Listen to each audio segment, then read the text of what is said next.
Cara lawan bediding, ini tipsnya.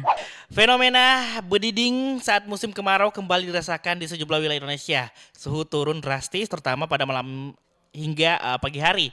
Cuaca dingin seperti ini sering menyebabkan tubuh rentan terserang penyakit ya, flu, batuk dan pilek menjadi gangguan paling umum.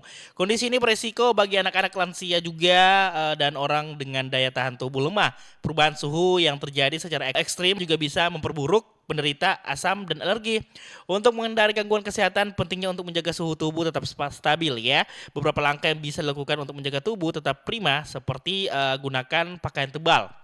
Nah, nomor dua, pakaian tebal dapat membantu membuat tubuh terasa lebih hangat terutama saat malam hari. Bila perlu gunakan selimut juga saat tidur di malam hari.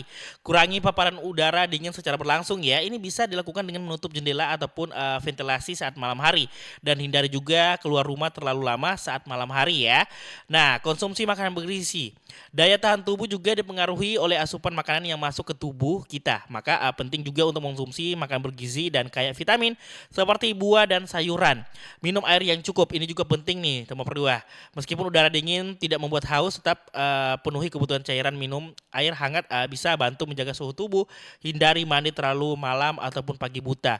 Bila perlu ya, gunakan air hangat untuk mengurangi resiko kedinginan.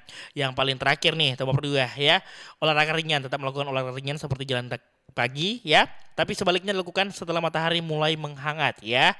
Nah, fenomena bediding ini diperkirakan terjadi hingga awal September. Dengan langkah pencegahan yang tepat, tubuh tetap sehat dan bugar juga.